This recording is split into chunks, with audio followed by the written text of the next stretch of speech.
are here. Oh my gosh. Hi, y'all. Welcome back to Teacher Quit Talk. I'm Fraz. And I'm Redacted, and we're quitting, and we're talking, but we're not teaching. Well, one of us is. Yeah, we did that thing again where we have a teacher on who's still teaching. Say hello. Hi, I'm Fruit Snack. Welcome, Fruit Snack. Fruit Snack is still in education. Tell us a little bit about where are you surviving and thriving in the K-12 world. Currently in middle school, 8th grade. It's a fun time. On Things have gotten better. Have gotten better. That's good. So things are better than what they have been in the past. I'll say that. We love that. Where were you before?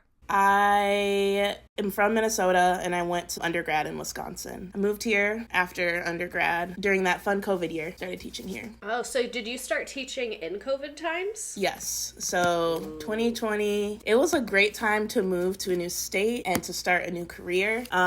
Would not recommend that again. But really easy to make friends when you're in quarantine, I'm sure. Oh, it was so easy. The depression got to me. Next pandemic, I know what I'm doing. Exactly. You're in 8th, but what grade were you in? I was in 7th grade my first year, and then I was in 7th grade for half of last year, 8th grade for half of last year, and now I'm in 8th grade, hopefully all of this year. Well, sure, I would heckin' hope so. This is what I want to ask you about. They don't normally switch educators mid-year. Right. What happened? We had teachers leave mid-year, rightfully so. Not mad about it. My friend who left 8th grade social studies, she's so happy, and I'm really happy for her. She's in an amazing job working at a museum right now. She's doing amazing stuff. Super happy for her. Some other teachers left. They're doing great things too. So they condensed one of the 7th grade teams. We had 3 into 2 teams. And then they moved my entire 7th grade team to different grade levels. Did they switch your subjects? Still social studies, but like medieval world history, and then 8th grade is U.S. history up until Reconstruction. So like switching content. Mid-year you switched content. And classrooms.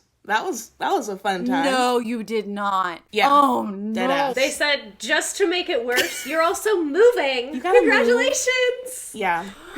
Yeah. I'm sure they gave you ample time to do that on your contract hours too. Oh, right? they definitely, they were like... definitely did. No, I had to stay late a couple days. I think the last day before winter break, I was like, I need some of y'all to help me carry this stuff up to the 2nd floor. Got the kids to help me with that. And then I kind of slowly started setting up throughout the year. But I didn't go all out because I didn't have the time. Wasn't getting paid for it. Good for you, because some people would have been like, oh, I need to make it so cute. I need to do all the things. But my advice would be what you did.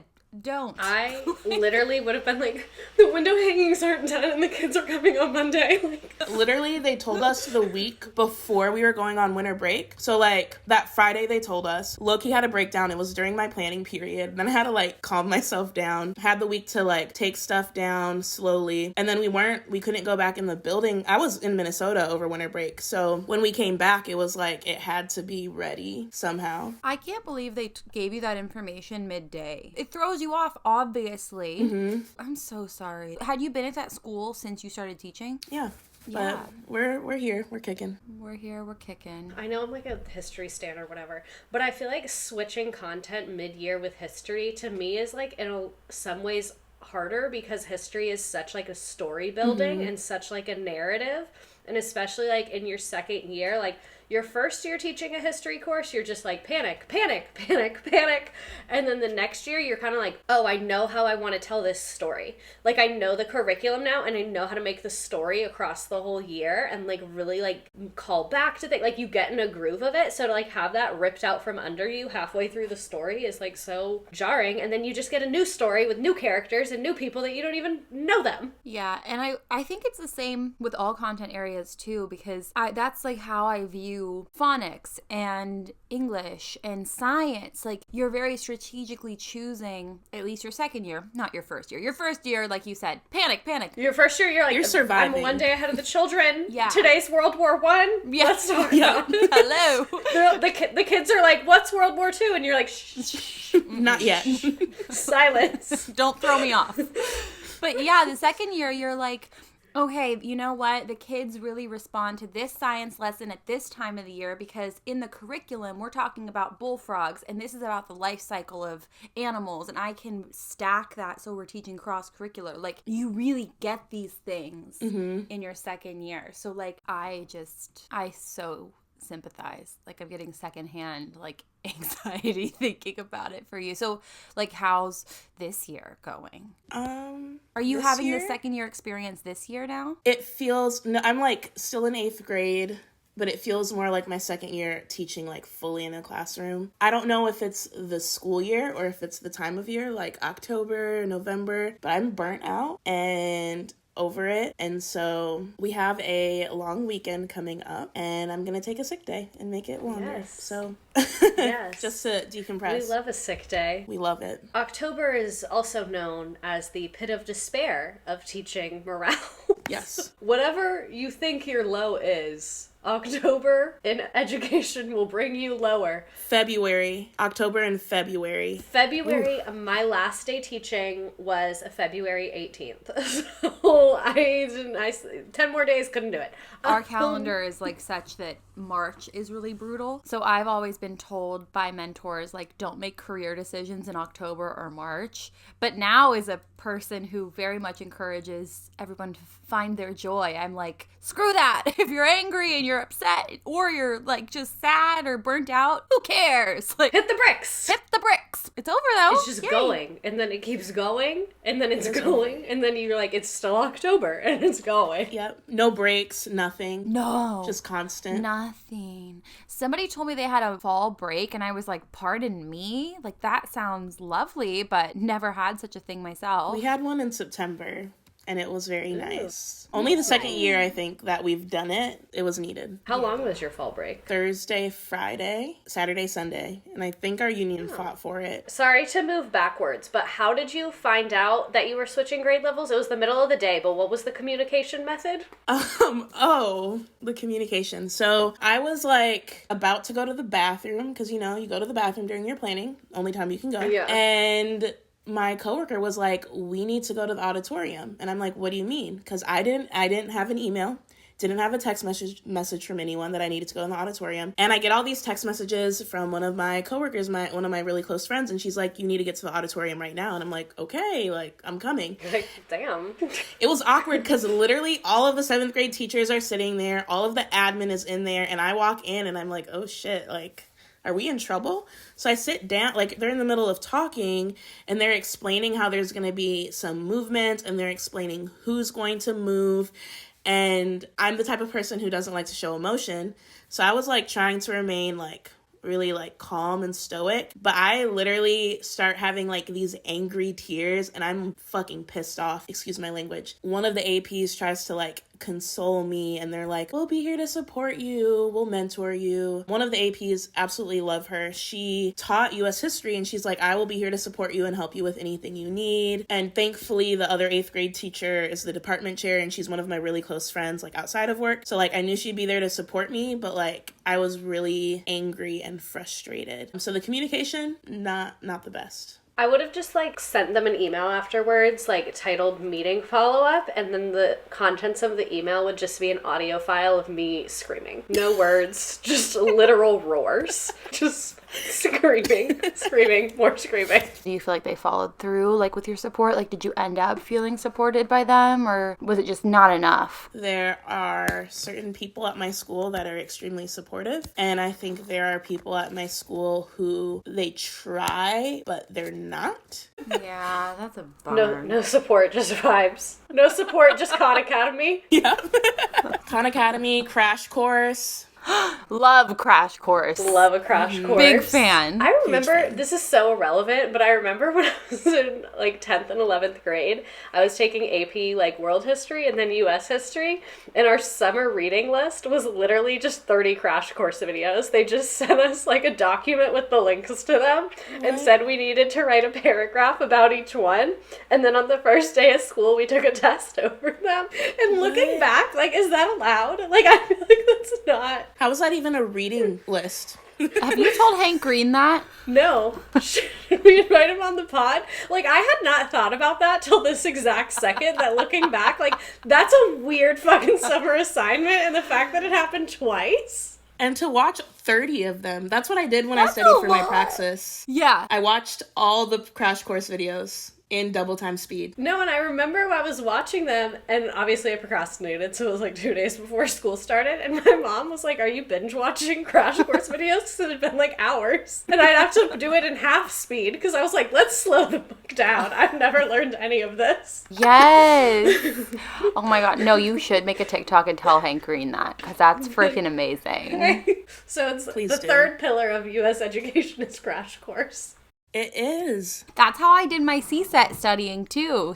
When I discovered that, I was like, ooh, I love these. Why did I think you were about to say C-section? And I was like, they have that on Crash Course? The doctor knew how to do that? I bet they do. I've seen some very handy They have a YouTube little bit videos. of everything. They do, don't they? So on a non-super education policy related note, just because I'm nosy, what content did you like more? Like, did you have a preference? Like, aside from kids, the chaos, the teaching, like what content, US or medieval, did you vibe more with? I think medieval is a lot more fun with some of the inquiry lessons and getting kids to buy in. Our first unit of like real content is medieval West Africa, and it is so awesome being able to teach that and get the kids like hooked in and learning Black history that doesn't start with enslavement, which I never had growing up. I never learned about Africa other than slavery.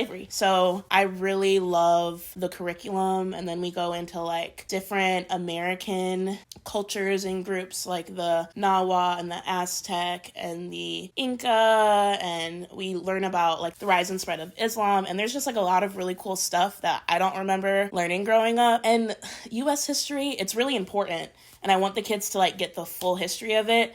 It's just like low-key a downer. Colonial era to Reconstruction, it's like high-key a shitty part of history, and there are some really cool parts of it, but there's like a lot of like hard conversations, which you probably know. So I prefer medieval world history. I feel like I can do more quote-unquote fun stuff with it. Mm-hmm. Teaching founding U.S. history is tough. I've never had to do it. The class I taught was Civil War to the 2008 recession was our course line. And I liked that a lot more because I remember learning the founding stuff. And like, you're right, it's so important, but it's hard to get kids engaged with it because it's like depressing, old, and confusing. Mm-hmm. Triple threat. Yes. I love that you taught more modern U.S. history. I think we only went up to the 1960s. I think they spent a day trying to cover like 40 years of history. Yeah. I never learned past the 60s, ever.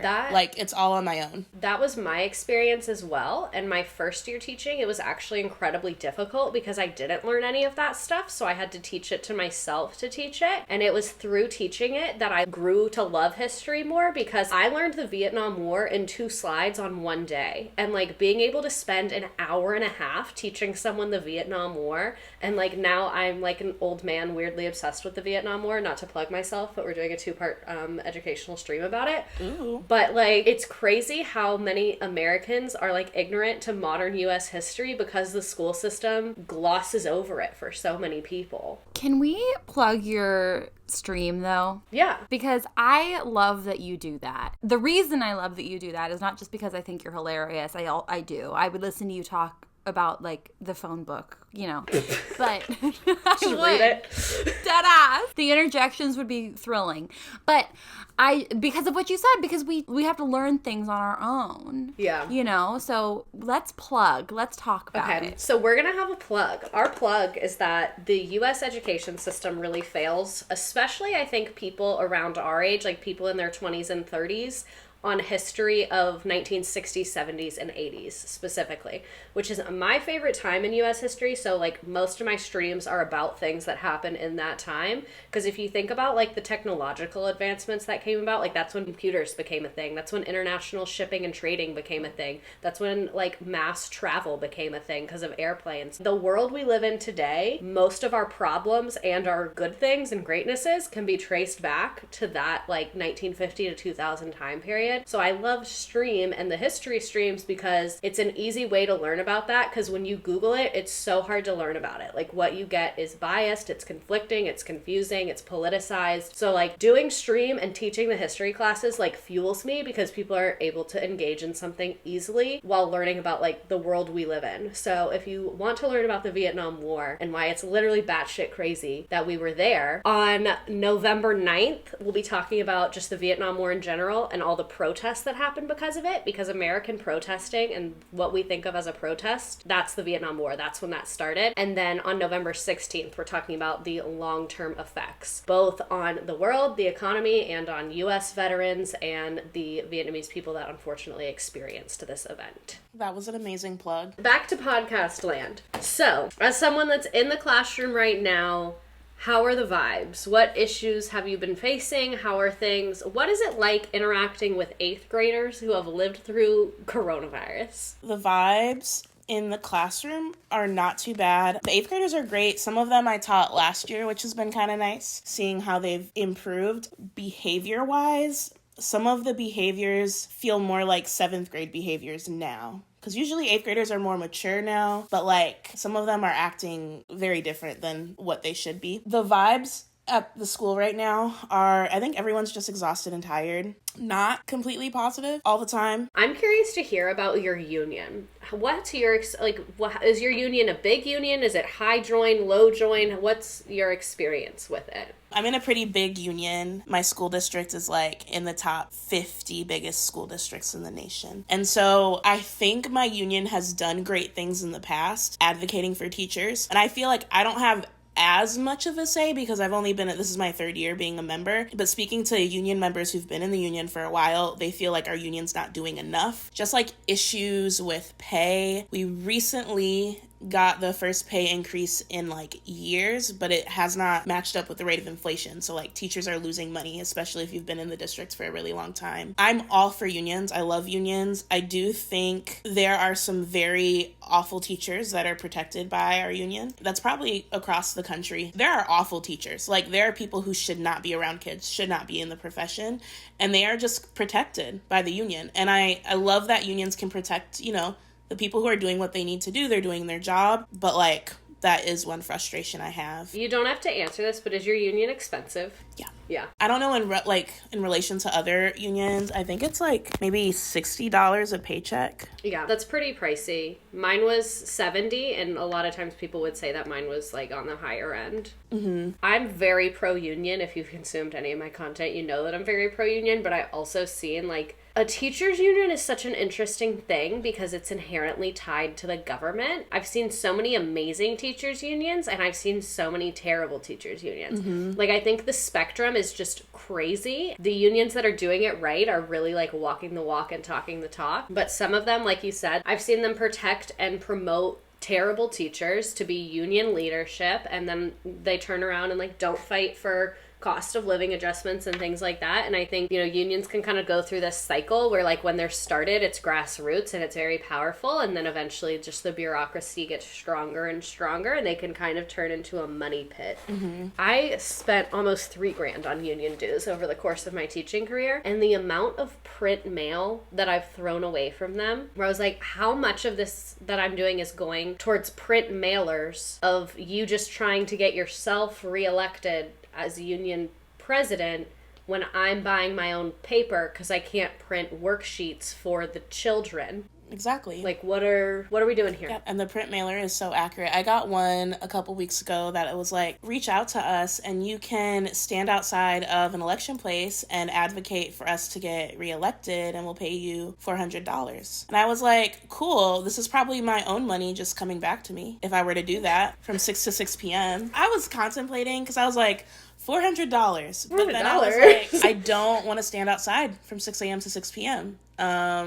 Advocating for whoever, because it's whoever they tell you to. That's like giving me the same vibes as like paid protesters. Yeah, I don't like that, actually. I didn't know that people did that. Like, I thought the whole point of a union is that, like, because it's grassroots, like, we care, so we show up because we care, and you don't have to bribe the members. That feels kind of right, not in alignment to the purpose of a union. I'm, like, shocked. So what issues do you think are the biggest things in education right now? Whether it's, like, student literacy, funding, like, what are big things that are standing out to you, either that you've seen, like, since COVID or new this year? Student literacy, definitely. Teacher retention, substitute retention, and also the, like, hand-holding kind of with students, of not being used to struggle through things and just like expecting an answer, like expecting you to do the work for them.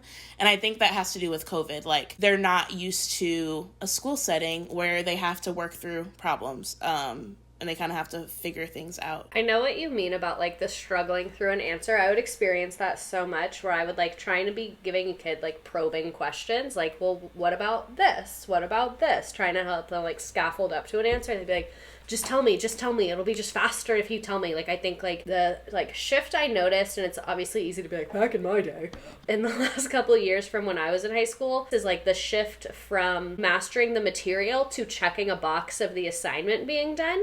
And I think COVID had a lot to do with that, especially because it was, like, turn in anything and you'll get a grade for it. So I think a lot of kids are struggling with that paradigm shift of, like, I'm not just here to check off the box saying I did it. Like, I'm here to actually do it and try my best on it, and not just like put something random and get it over with and move on with my life. Right. And like, at least when I was doing social studies growing up, it was like memorizing dates, memorizing time periods, which is why I despise social studies growing up. And right now it's more about inquiry and like asking questions. You're trying to understand it better. You're looking at sources to come up with an answer. So like, there might not be a right or wrong answer. You just need to give me a claim and have some evidence that backs that up. And I think some students struggle with that there might not be a black and white answer. And at least in my state, a lot of kids don't have real social studies classes until 5th grade, and so they're lacking some of those critical thinking skills. Yeah. And I would also say another issue is like passing kids to the next grade, because I feel like we're doing a disservice. There are kids who are at a first grade reading level in 8th grade, and they have just been passed along. It makes me so frustrated. It's not something I can fix. It's just like the overall system. By like middle school,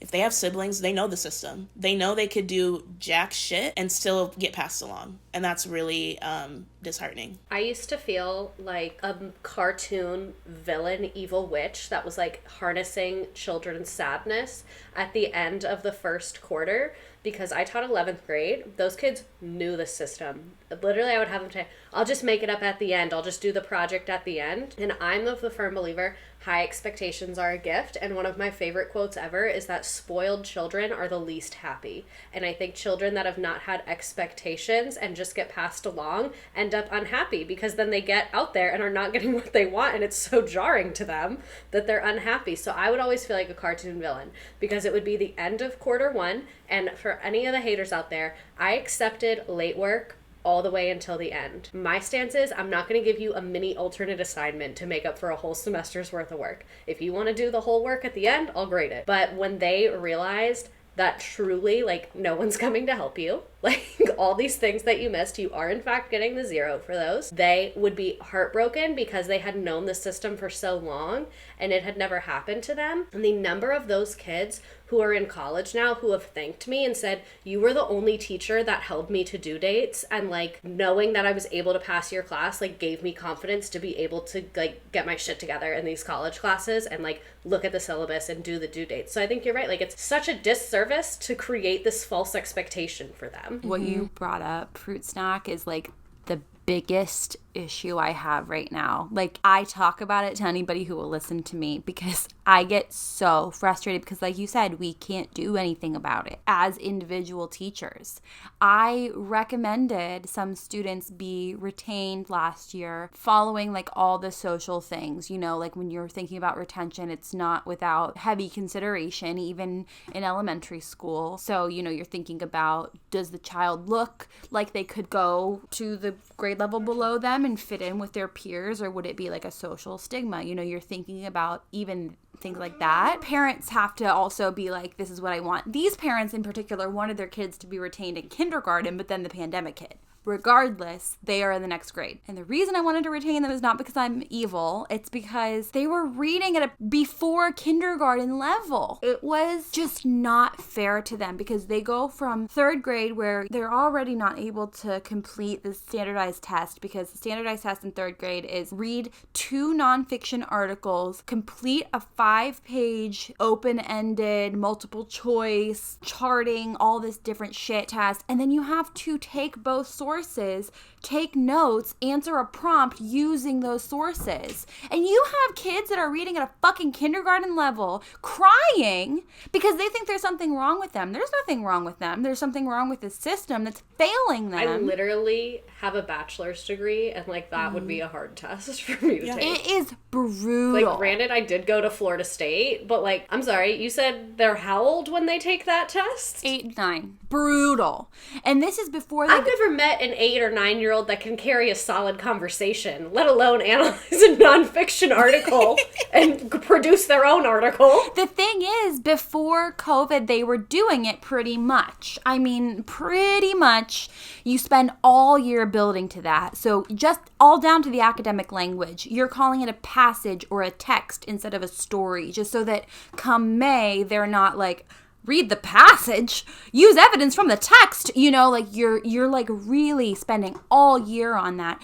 But it's not feasible. And my district stance was, and I don't know about you guys, but my district stance was do not remediate. Do not go back and reteach. So don't go teach those second grade standards that they missed. Go ahead and teach them fractions, raw dog third grade math. Like it felt so brutally mean and not student-centered and not okay. And this is where it might come into you guys, where in 4th grade when they take their standardized test, depending on how they perform on their 4th grade assessment, they can either register for honors classes in middle school or not. I had like chills, I'm so pissed off about it. That's crazy. Because then it affects the trajectory of their whole fucking career. I've never seen like the middle school selection of honors classes, but I know high school, they would pull me into conferences to decide if a kid could take an AP class, and the school I taught at was very small and had very limited AP options, so it was like a decision for a kid. Like it was not just they could sign up for it,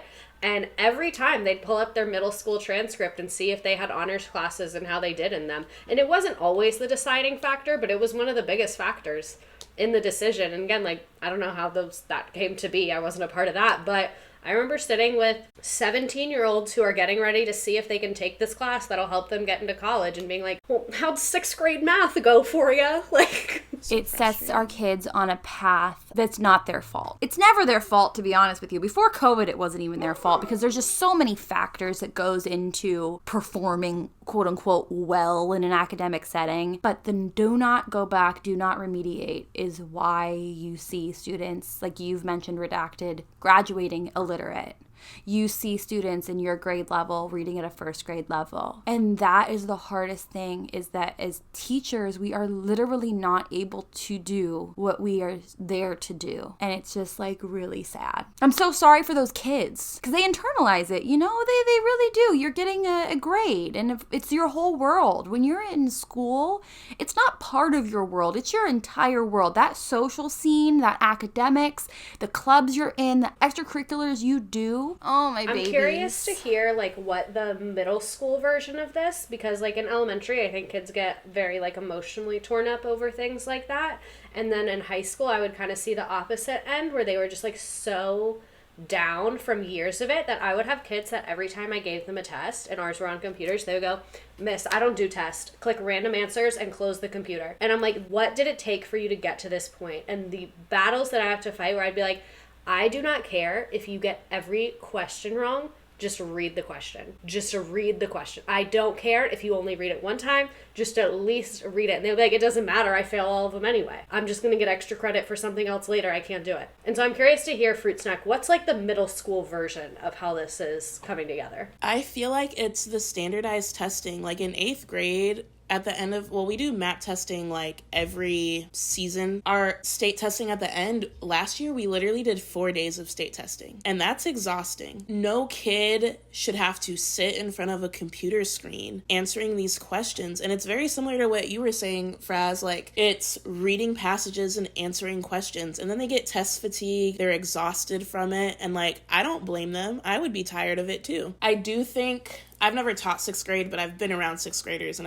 I have 6th grade teacher friends. 6th graders will cry if they get things wrong and they're very emotional. You do have kids going like, can I make this up? Can I do test corrections? So on and so forth. I feel like in 8th grade, there starts to be that change where some kids are like super in it with the testing and some kids are just like, whatever, I don't care. They'll do the bare minimum or speed through it in 10 minutes and then they turn it in and they're done. Part of it, I think all the testing throughout their life, part of it, I think COVID, it kind of put like a depressing shadow over everything where like it feels like nothing matters. And I think some of those kids are internalizing that feeling. And I've definitely felt that way sometimes too. Like, what's the point? Why do I need to do this? I've had conversations with my kids because, I pull my kids into circles to have heart-to-hearts way too often, but when I've talked to them about it, they're like, teacher, I just don't feel like I understand it and I just want it to be over. Like, I just want it to be over with so that I can do something else, because the way that we're asking them to regurgitate information isn't authentic to their learning style, and it's also often not the way that we're teaching it, so it kind of feels like a trick to some of my kids. We see the same thing, fruit snack in elementary, where some of them are just like rushing through and they just are like, okay, like you said, redacted.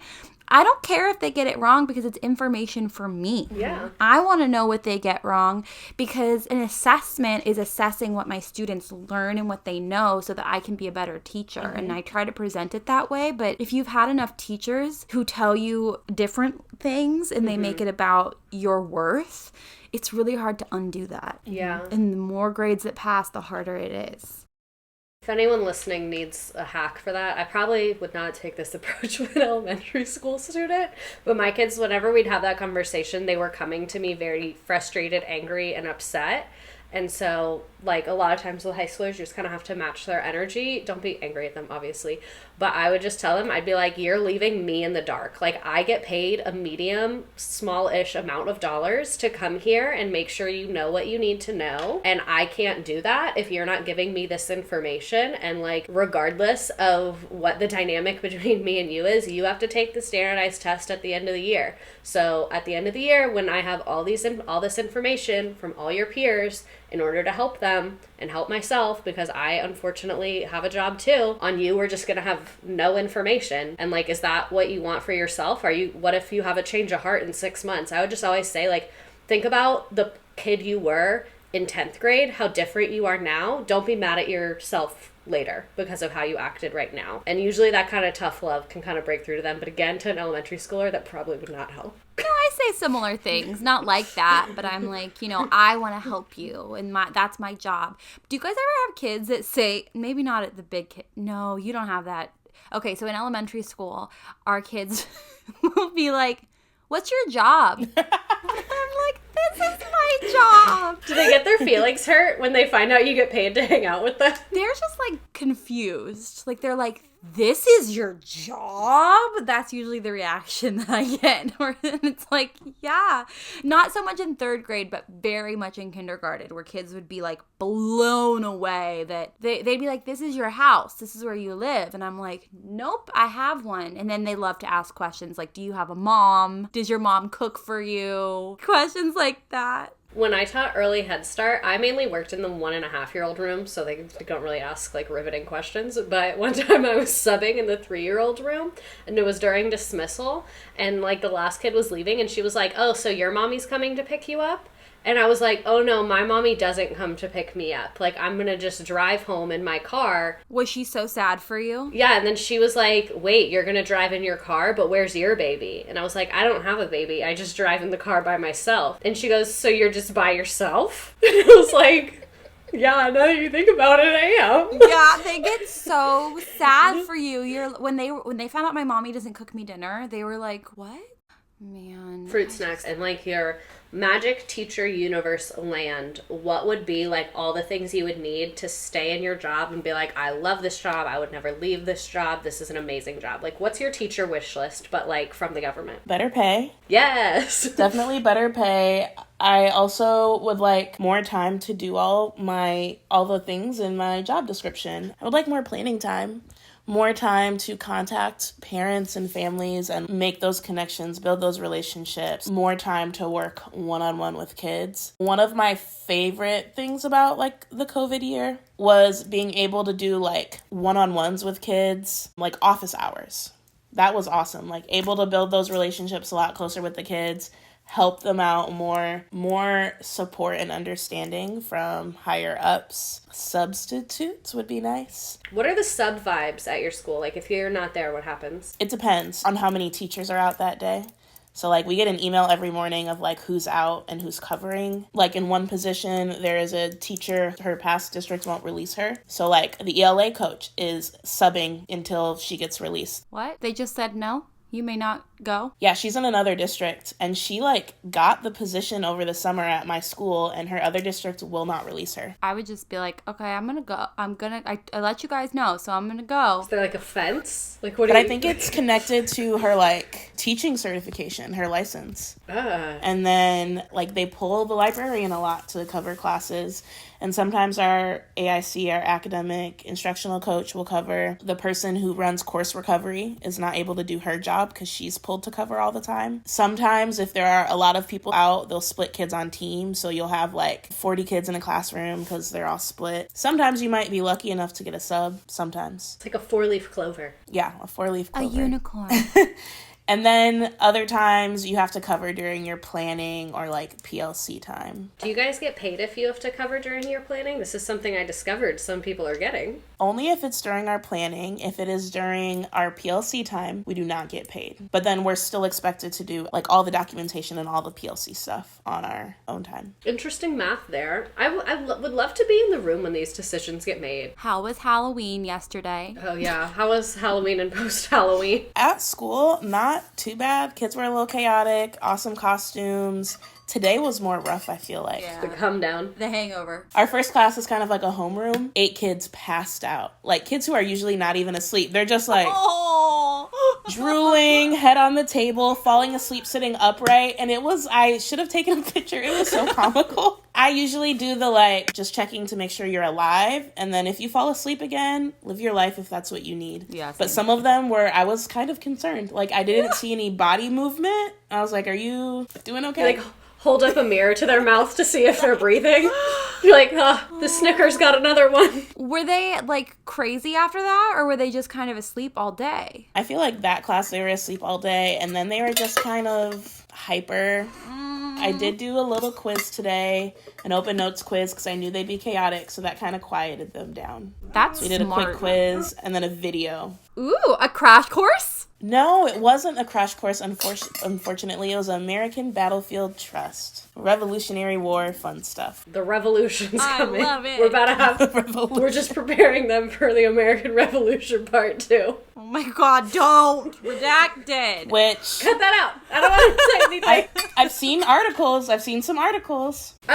So not to be jarring, but they come in 400-year cycles. We are at year 400, and we also have worse income inequality than France did right before the French Revolution. I'm in California. We're gonna break off and do something else. Bye. Bye, everyone. I'm not in a state where I want to be if things happen. You can live with me. I'm going back to Minnesota. If you hear any whispers, you can come on over. You can bring your fam. It'll be great. We would have fun, I think. We can, like, redo Westward Expansion and go in covered wagons. Oh my to gosh. Frazz's house. Oh, going to settle the West. Do you know that I had a hyperfixation on covered wagons? That probably doesn't surprise anyone now that I said that. I know, like, the covered wagon, honestly, like, structurally and for the time, was, like, riveting technology. So it's, like, a valid obsession. I couldn't stop thinking about how much I would be able to fit in my covered wagon if I would structure it like a little apartment. How many oxen I would get. What? New idea. Girl bossing to the sun right now. Van life is taking off. We buy a fleet of vans. Amazing. We hire someone from Pimp My Ride. We hire someone from that show.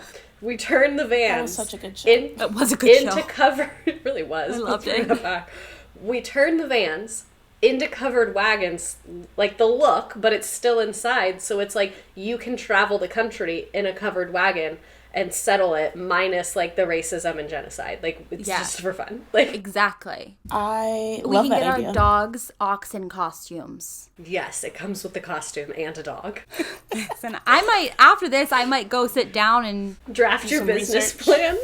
when I learned about certain things about the American history, you guys would have hated me in your class. I cried all the time. I would have loved you in your That's class. a valid response, though. No, I would get so mad because I'd be crying and the kids were like, what's wrong with you? And I'd be like, where's the energy? Are you not upset? It's upsetting. But you were crying and your kids like didn't have like they were just sometimes like, they would. you? Sometimes it would depend on the class. Like every year my after lunch class was like but some of my other classes would get really engaged and would get really mad but I would cry at like specific things that they were just like weirded out by.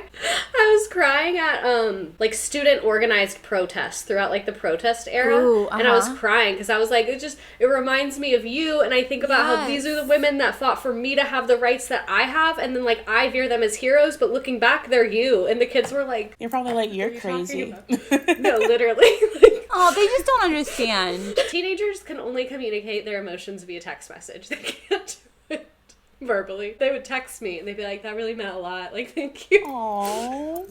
I love that. So sweet. Fruit snack. Do your kids cry in history class? Yeah. Do you cry in history? Yeah. No, I haven't had kids cry. I've had kids like, there's this one kid, love them.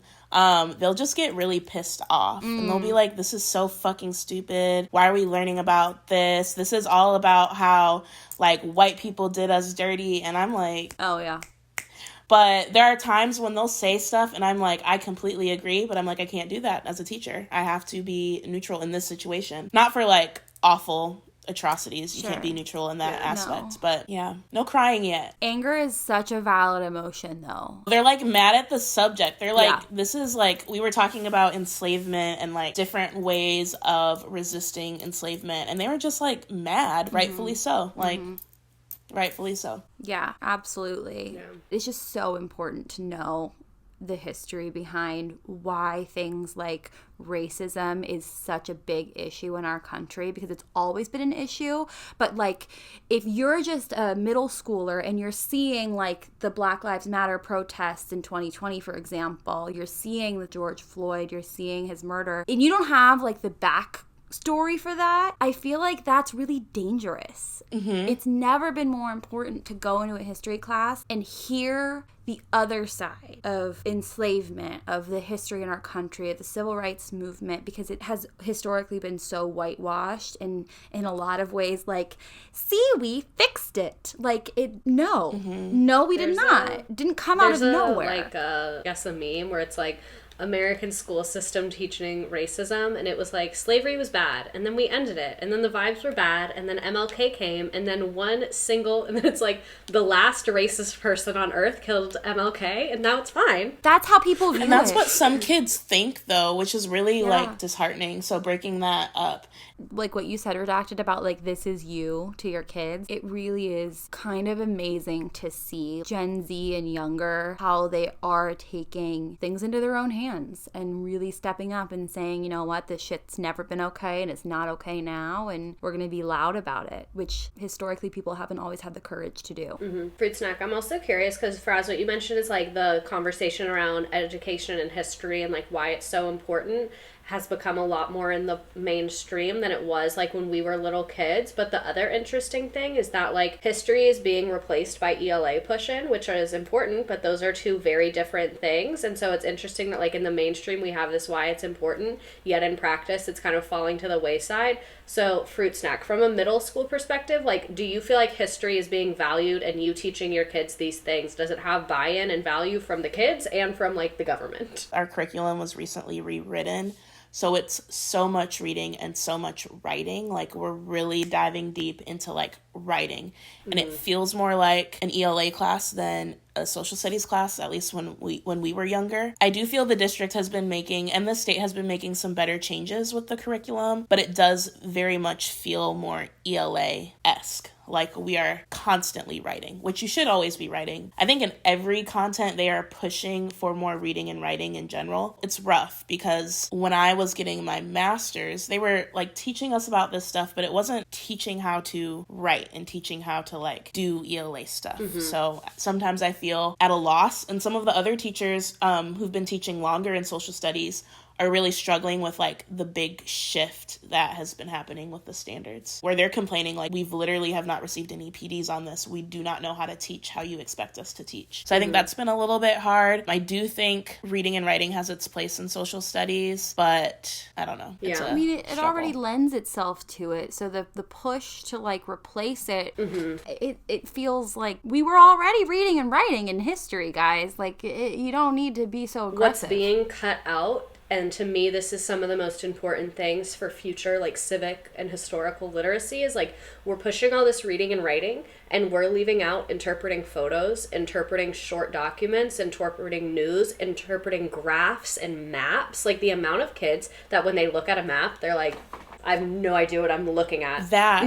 Geography. It's like a small standard. So we have history, economics, geography. Those are all standards, but our power standards are inquiry standards. They want us to focus on that. But these kids don't know geography. Like having them identify or state on a map is like pulling teeth. It pains me, but they don't want us to focus on it. Reading and writing is super important, but my 11th grader cannot write an essay about sectional differences in the U.S. if they cannot look at a map of the U.S. and identify regions and borders and all these things. It's the foundation to being able to do good social studies reading and writing. And it's just like they like rip the rug of the foundation out from under these kids and then put them, like Fraz said, expected to analyze all these sources and write their own thing when they don't even know what they're looking at. Yeah, I haven't taught explicit social studies since my first year teaching, 2018, because they take it away. They're like, oh, they get that in ELA. They're reading stories and they're, you know, doing projects in ELA. And I'm like, but no, like the kindergarten standards are so important. I think I'm very passionate about kindergarten social studies, which